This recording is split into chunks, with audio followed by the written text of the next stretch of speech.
Elon Musk has become a crucial figure of a new administration, and this important role of Musk in the transition process from Biden administration is not liked by many people. Musk is analyzing whole government and agencies that were inefficient to decide which big government agencies will continue to exist. And of course, it affects every single state, including California.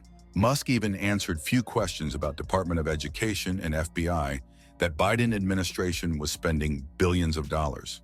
And since Biden will leave soon, there are a lot of decisions being made that are important.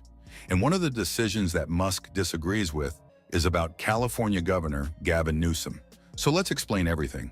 So Elon Musk stated on X how he is against some decisions that the government of California is making. Elon Musk, who is focused on simplifying government operations by cutting unnecessary rules and shrinking the federal workforce, is concerned about some of Biden's decisions.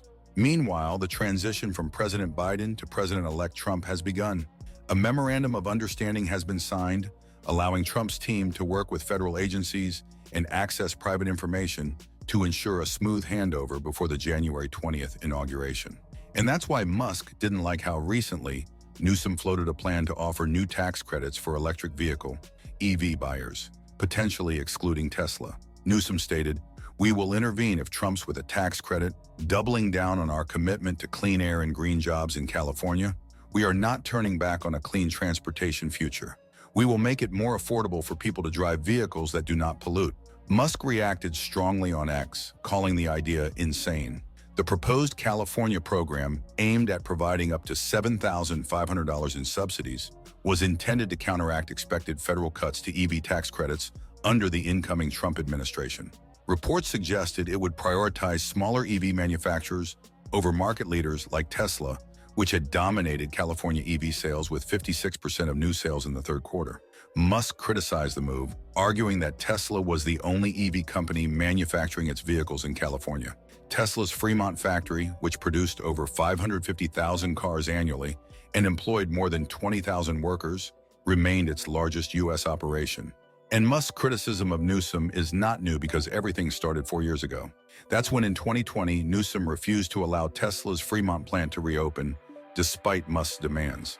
And critics accuse Musk of acting in self-interest, with some suggesting that Newsom should call his bluff again and have the mogul arrested. During a press conference, Newsom seemed caught off guard when asked about Musk's decision to reopen the plant. He responded, "As it was just mentioned, I need the details of that.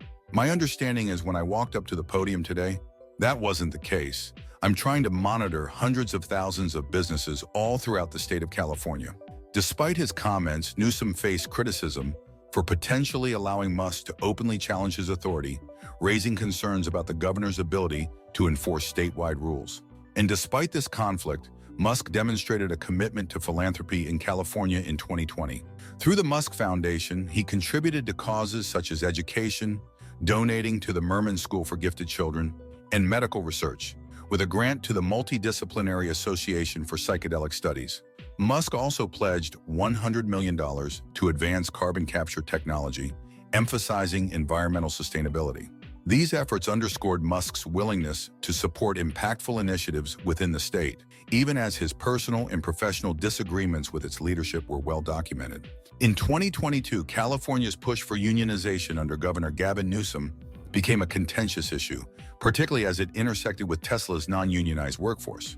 Newsom's administration, aligned with labor groups, supported policies that encourage unionization to improve worker protections and wages. For example, California promoted legislation favoring union-friendly practices, such as AB 257, which sought to regulate fast food working conditions, but also signaled a broader commitment to strengthening unions across industries. And in response, Musk maintained that unions were unnecessary due to Tesla's meritocratic structure and direct communication channels between employees and management. Tesla believes in doing the right thing, and that includes taking care of our employees better than unions could, Musk asserted in interviews. However, union backers and lawmakers like Newsom argued that unionized workplaces ensure accountability and fairness, particularly as Tesla expanded operations globally. However, in 2023, the tension between Governor Gavin Newsom and Elon Musk seemed to ease a bit when they appeared together at a joint announcement. Musk revealed that Tesla would establish its new global engineering headquarters in Palo Alto, California, at the former Hewlett-Packard headquarters. During the event, Musk expressed excitement, saying, "We're very excited to announce that Tesla's global engineering headquarters will be right here at the former headquarters of Hewlett-Packard." He described it as a poetic transition from HP, the company that helped start Silicon Valley, to Tesla. Governor Newsom shared Musk's enthusiasm, responding, "Applaud everybody, there's a lot to be excited about," and went on to highlight California's role as a leader in technology and manufacturing.